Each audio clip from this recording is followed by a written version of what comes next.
Joseph, I'm Nick. and this is Fish Jelly. Hmm. Yeah, How are you? I'm borderline delirious right now, but how are you? I'm okay. But we'll make it quick. You're in Venice right now, and it's after midnight. Day five. Today was probably the hardest day because I don't stay on the Lido, I stay on the mainland. And the first Sunday of every September, they have a regatta, a boat race. So I can't come back to the flat in the afternoon on that day. So it's a Also, long day. you have to linger on the island. Yeah, so and which I got all my review coverage done for the morning in my 5 hour break stuck there, but it's a lot. Oh, And then tomorrow morning I have to get up, or tomorrow morning is the last day that we have to get tickets as press for the last 3 days of the festival. oh, So I'll be glad. So after tomorrow, then it should be pretty smooth. how was the flight there? Uneventful, which is good, just fine. Well, you are gonna provide at the end, since we don't have a secret movie, your favorite film so far from the festival. Yep, because we just hit we just hemorrhaged Sunday, so now it's we've just hit the halfway point. Have you seen any celebrities? Yeah, but I mean, I've mostly directors like Pablo Larraín. I walked right by, and David Fincher this yesterday morning. Jesse Williams, I walked right by me 2 mornings ago. Oh, well, does he have a movie there? I forgot to look up what he might be in. If he is, I haven't seen it yet. Was he trying to like was he wearing like a hat and glasses, or he was just out there? No, no, he looked really good. It was 8 o'clock in the morning, so Oh wow.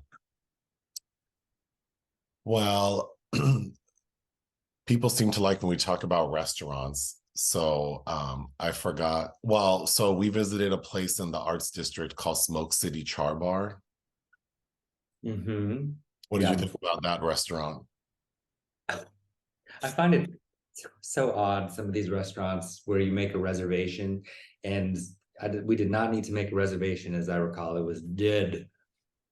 No, and then I feel silly telling them. Like I feel like the loser saying I have a reservation and there's literally no one in here. Yes, the food was fine. Yeah, I Yeah. was surprised. And there was more than enough because there were three of us. Granted, the third person was my mom who eats like a bird. But yeah, we took food home. Yeah, it's actually one of the few restaurants that had good elote, I thought. Yeah, that was probably the best elote I've had at a restaurant. Mhm. Yeah, it was excellent. It was very creamy. And it almost tasted like maybe it was sour cream, but it wasn't super wet. We had some sort of pasta. Um, I guess you call it like a ragu, where it was like the brisket. I liked Mm. that a lot. The chili. I mean, the chili was made like a bowl of chili, but it was like half brisket.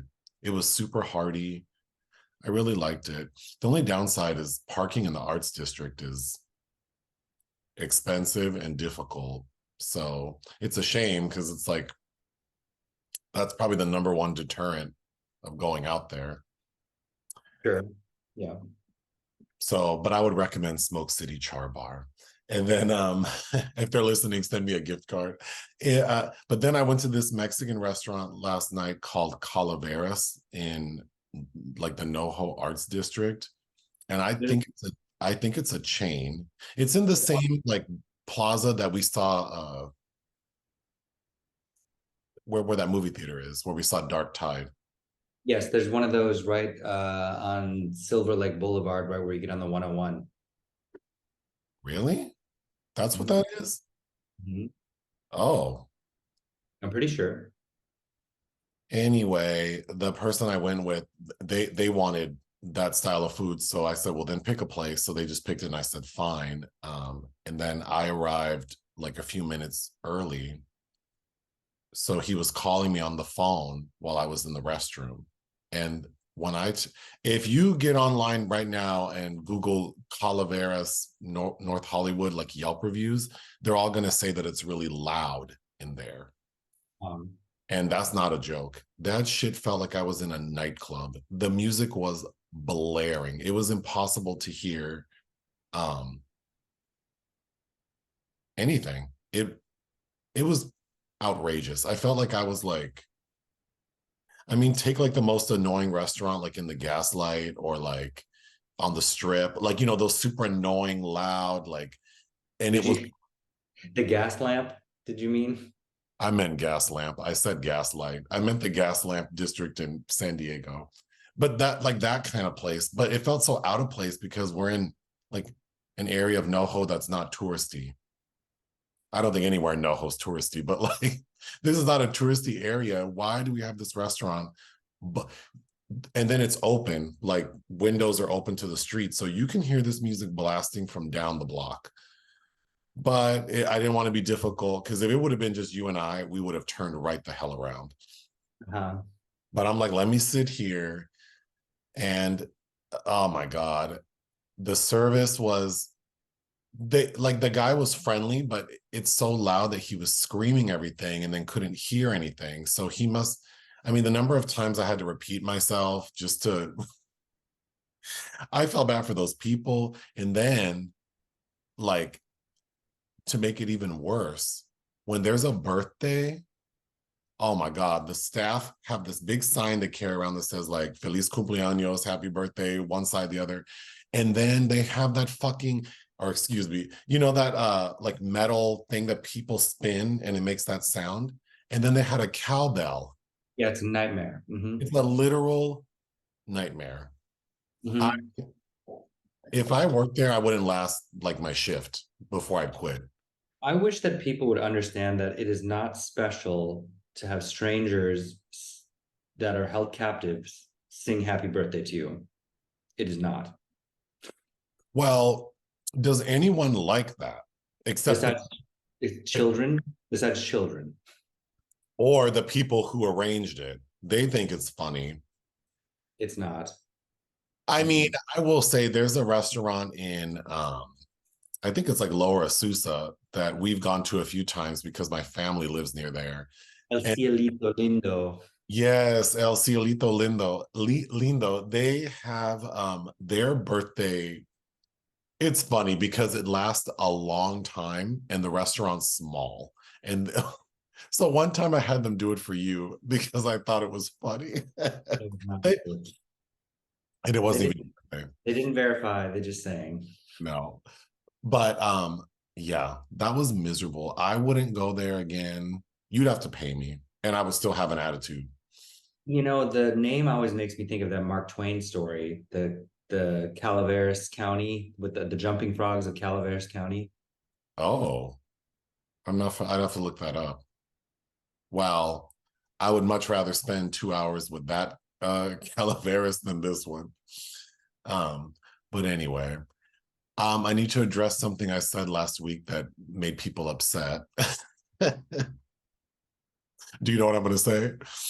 No. So in our live video last week, I made a comment saying that I think it's funny that Fantasia wrote a memoir, and in her memoir, she said she was illiterate. So you didn't write that book, girl. That was the statement I made. And then I made a short, and the caption for the short was, has anyone read Fantasia's memoir? She hasn't.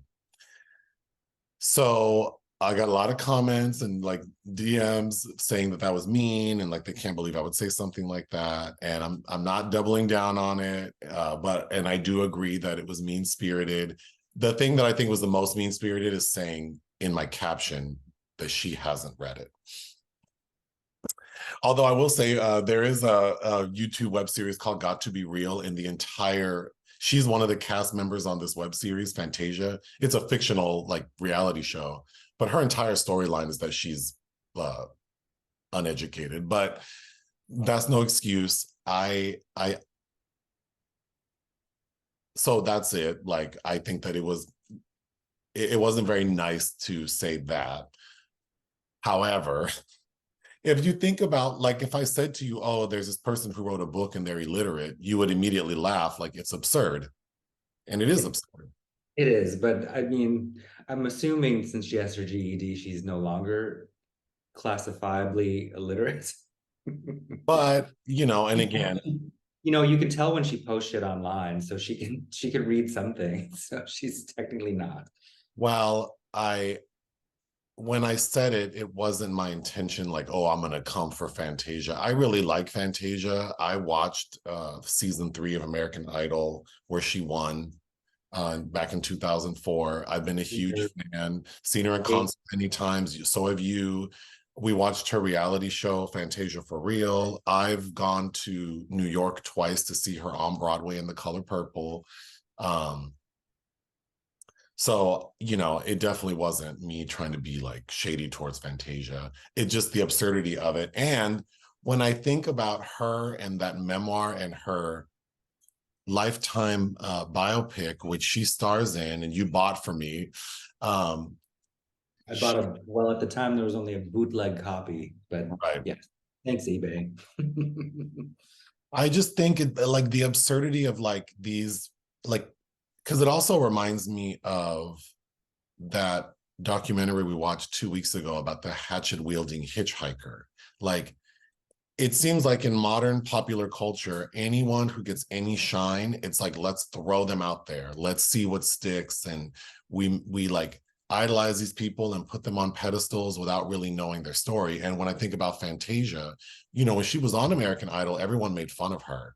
Like, she's so ghetto, she's so country, she's a teen mom. They dragged the hell out of that young lady while she was on the show. Then she wins and it's like, oh, she's so great.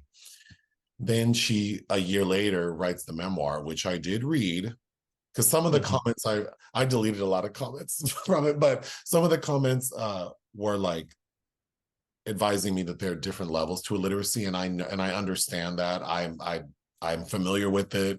There are people in my family who are functionally illiterate, so I'm aware of that. But in her the memoir, which I read, she said that she could not read the contract she signed on American Idol. She said that she couldn't even read the lyrics to those damn songs she sang. So she had to memorize them. And that her biggest fear was that she would forget the words because she can't read. So her reading comprehension was low. Not to use that as a weapon against her, but to answer that question, like, her reading comprehension was very low. But I just think it's funny that people sort of dragged her for that.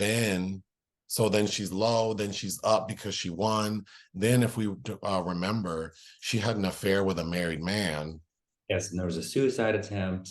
And then there was a lawsuit against her from the wife of that man who left her because of Fantasia. So then people started dragging her again. Then she attempted suicide, and then she's back and everyone's at the same time that album dropped. Right, which is, who knows, coincidence. Then she was on The Color Purple in Broadway and had a series of like cancellations, which was like a thing because the 2 times I went, one time we had to reschedule because thankfully she had, like, we were going to the Saturday show and she canceled the Friday show. So I was like, well, she's been canceling a lot, so maybe we shouldn't go this weekend. And it turned out she did cancel that Saturday. So we rescheduled for a different time. But it's like, she's had a lot of highs and lows. Oprah didn't have her, when Oprah was inducted into the Kennedy Center Honors, the song I'm Here, which is from the Color Purple musical, which Oprah produced, Fantasia sang that song. But at her Kennedy Center Honors, Jennifer Hudson sang to Oprah. So then Fantasia had made comments about how maybe she's upset with her. But then now we know Fantasia's in the new Color Purple movie. She's had an amazing career. She's a fantastic vocalist. I really love her as a performer. I feel bad that it was made, like, it wasn't my intention to make fun of her. But I do think it's absurd that, her management, everyone thought like, yeah, let's have this young lady like a year into her celebrity like write this very um exposing memoir because she Intime. yeah, very intimate, like with a lot of trauma. She, she's been through a lot, and then have her tell all this stuff about herself. And then it's just like, I don't know, it's just kind of wild. Like, I don't know that a memoir on the memoir, they're very clear that someone else wrote it with her, like every celebrity. Like, that's not uncommon at all. But yeah, I do feel bad that someone might have thought that I was coming for Fantasia or making fun of illiteracy. It's simply the absurdity of someone saying they are illiterate in a book they wrote. And I agree that there is comedy in that, and it's okay to poke fun of that without being mean spirited. But yeah. Okay, I feel cleansed. Movies we watch for fun. You watched The Hunted? Yeah, right before I got on the plane, I watched William Friedkin's The Hunted, which I hadn't seen since the year it came out. And God, I remember not liking it then, and I don't like it now with Oh, Benicio del Toro and Tommy. It's just not very good. It and what's her name? Connie Nielsen again doing this accent. I don't know if you remember her Southern accent work in Basic with John Travolta, where because she's Danish and she's trying to do a Southern accent in that. yes, yes, I do recall. You watched Tortilla Soup? Yeah, on my flight because on my flight to Newark where I had a layover. I watched Tortilla Soup, directed by I believe Maria Ripoll, um, and has a great cast. Hector Elizondo is this Mexican American chef, and he has these three daughters that live with him, and one of them played by the great Elizabeth Pena, who's now dead. I have very fond memories of her as a kid because of Batteries Not Included in Jacob's Ladder. But Didn't we see her? Didn't we see Elizabeth Pena in something recently? I don't recall, but I know that every time I see her, I'm like, oh. But I'd never seen this film. It's the screenplay is co-written by Ang Lee and James Schamus, which is interesting. And Raquel Welch, I believe it's her last theatrical feature, as well as a widow that's trying to woo Hector Elizondo. It's just funny because all three of these beautiful women get courted by these men of varying ages. The teenage girl, I would love for you to watch Tortilla Soup because the teenage girl's hair is terrible. I mean, this is 2001, and the man, this Brazilian student that's trying to date her, is, in my opinion, none of these men look cute. And I love Hector Elizondo, but Raquel Welch chasing after Hector Elizondo. I mean, come on, no, no. Anyway, Well, you said it. You watched Viva Las Vegas? yeah, I finished reading Priscilla Presley's memoir on the plane, and I saw Viva Las Vegas, which I've never seen, was available. So I thought it was fitting that I should watch that because in the memoir, Priscilla does mention being hurt by Elvis's affair with Anne Margaret. Oh, I don't know that I care for Elvis as a screen presence with that jet black hair. I just oh, don't. I don't think he's for me. I do like some of his songs, but I don't know. And it occurred to me watching this that Michael Madsen must be trying to mimic Elvis with that same kind of jet black hair that he's had for years and years and years. Anyway, but Anne Margaret's gorgeous. I like her. And I know that we have a friend that's obsessed with her that showed us that clip of her dancing in this. And those are the best scenes is Anne Margaret dancing. oh, okay. It's like in my mind, I would fantasize about dancing like that, not unlike Liz Taylor and Who's Afraid of Virginia Woolf. Oh boy. Um, well, I watched Batman and Robin. Blech. Uh, I that was not a good movie. I No. was surprised how much I didn't like it. Woo. Mhm.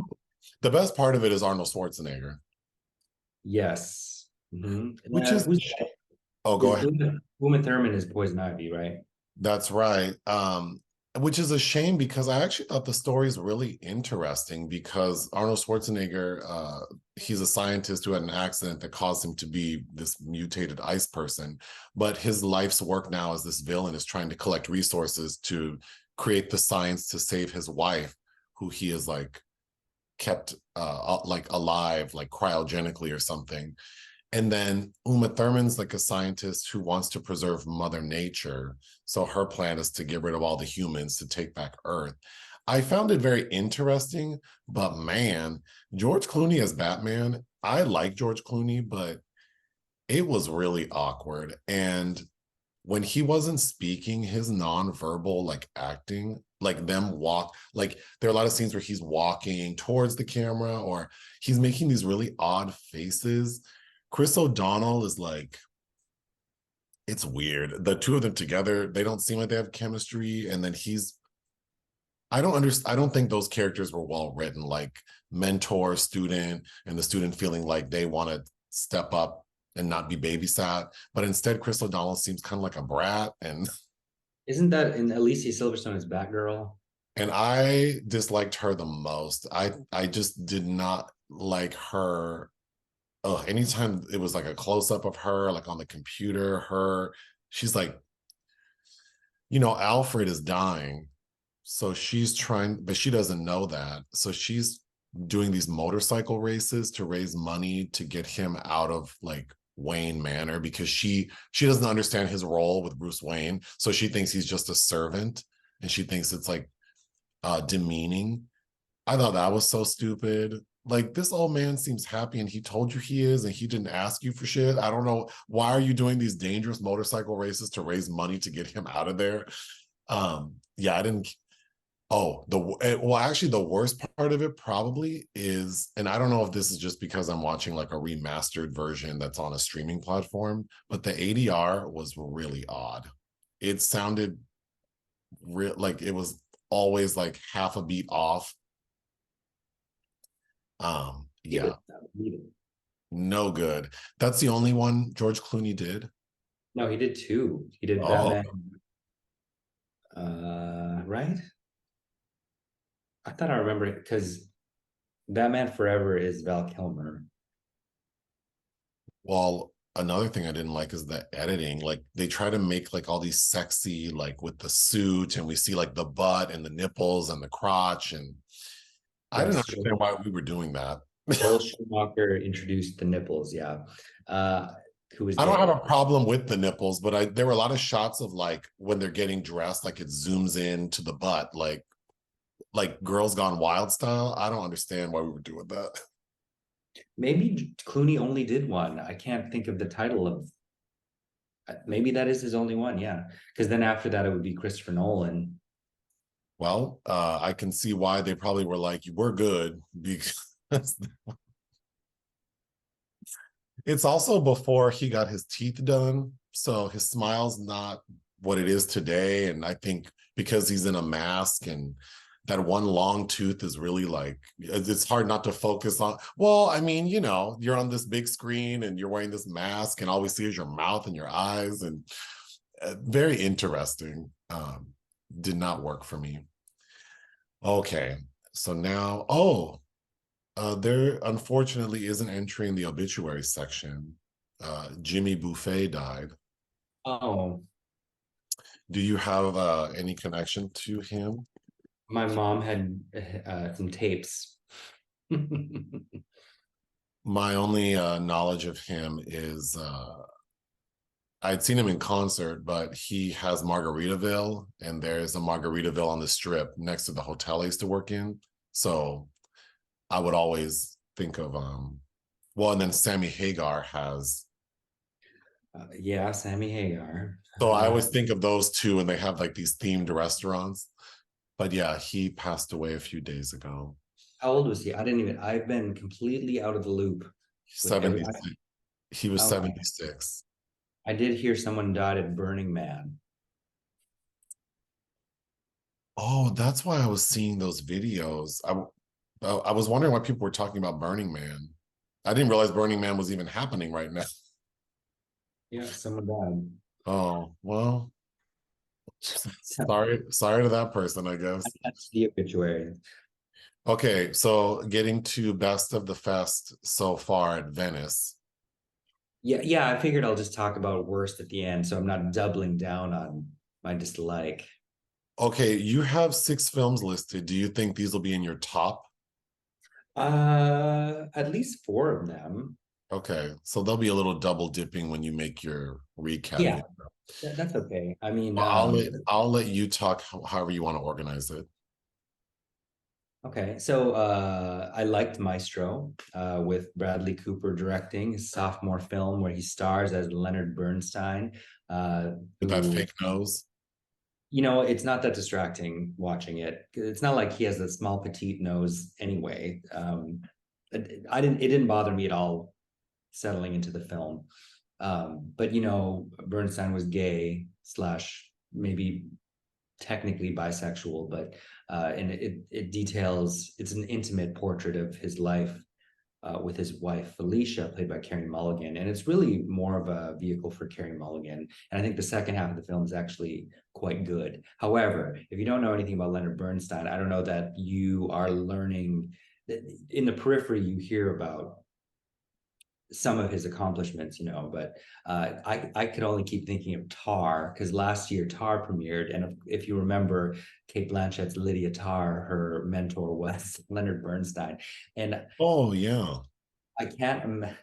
I think I wrote about it in my review. It's like I would have loved to see her pop up this like brazen lesbian trying to get his attention, especially towards the end of his life, where he's really kind of only focusing on young, handsome men to mentor.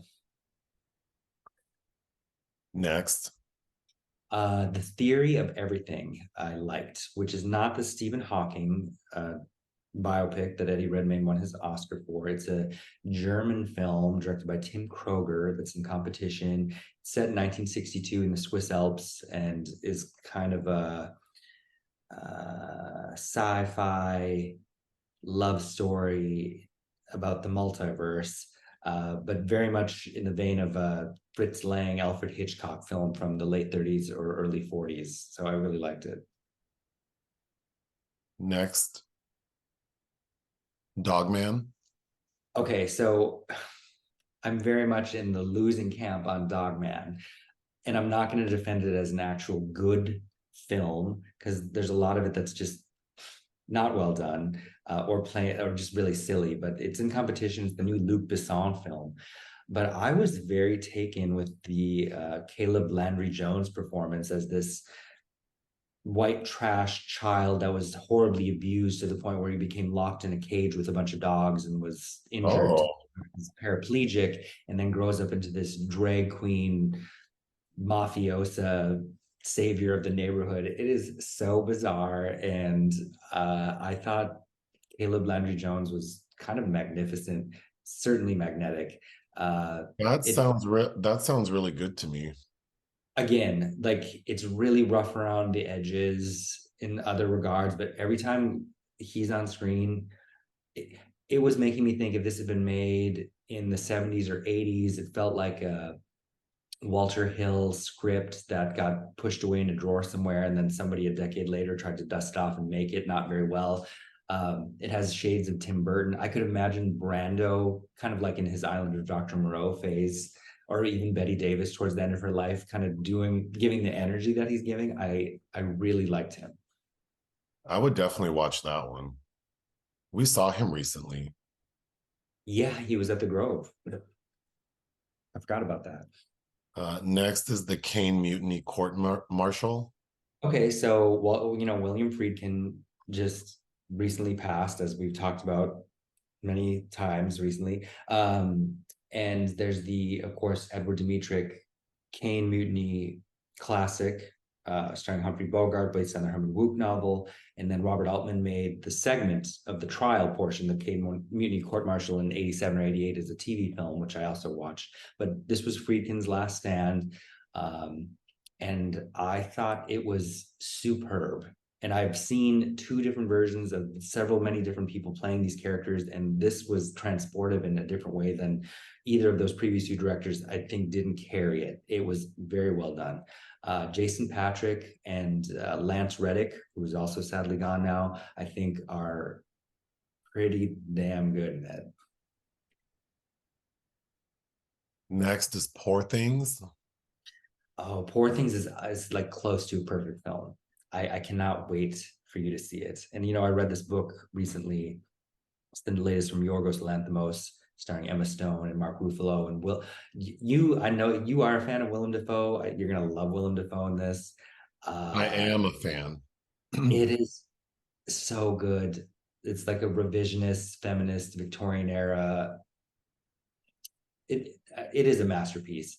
The one element that the one thing that sticks out as kind of a sore thumb is, and I'm a fan of his, but I didn't think Gerard Carmichael was very good. It's a small role, but I didn't. But the production design, the soundtrack, Emma Stone's performance, even if you want to get kind of technical about her iffy British accent, I thought it was fine. I think you're gonna really enjoy it. I know you're not even that big of an Emma Stone fan, but it is. Hell no. I think I'll check it out. You're gonna like it. And then number one on your list so far? La Bête, which I just gave a very rare 5-star review to that published today. Oh, aren't they lucky? Well, it's the latest from Bertrand Bonello, who I'm a fan of anyway, and Léa Seydoux, who I like and find like just captivating on screen. And George McKay is her co-star. It was a role that was meant for Gaspard Ulliel, who died in that skiing accident right before it went into production. Where do I know George McKay from? I think I talked about him a lot because I wanted you to watch Femme, which I saw out of Berlin. Oh. You've seen him. If you look at his face, you'll recognize him. Oh, The True History of the Kelly Gang. You watched that? No, but I remember the image when you talked about it. I remember looking it up, and I remember the picture. There's a picture of him in front of a flag. Yeah, the Justin Kurzel film. Yeah, he's quite good in that too. But this is very loosely based on a 1903 novella by Henry James, who's an author I also love. I actually read that at the beginning of this year because Patrick Chiha also made a version of this film this year in a very different vein that I liked, but I loved La Bête. It's set in 3 different distinct periods: 1910, 2014, and 2044, and it's not to go on and on because I'm going to be talking about this film probably multiple times throughout the end of the year. Well, I don't know that it'll get a theatrical release this year, but kind of about,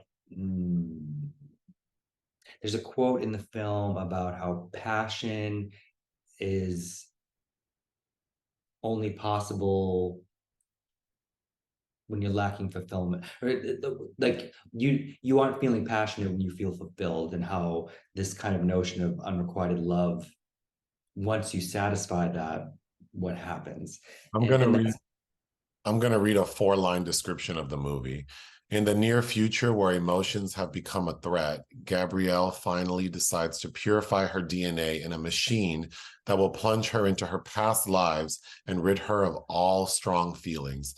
She then meets Louis and feels a powerful connection, as if she had always known him. The story unfolds over 3 distinct periods: 1910, 2014, 2044. So it's a science fiction drama. Kind of. It also feels very much like if you collapse several different Stanley Kubrick films, like Barry Lyndon with The Shining, with maybe what he would have done with AI. It's, yeah, and the final shot, the final moment, oh my God, it's long. I see that. Yeah, it's 2 hours 15 minutes. Oh, it's so good. I won't have you spoil it on this video, but I'm curious to know if she did know him.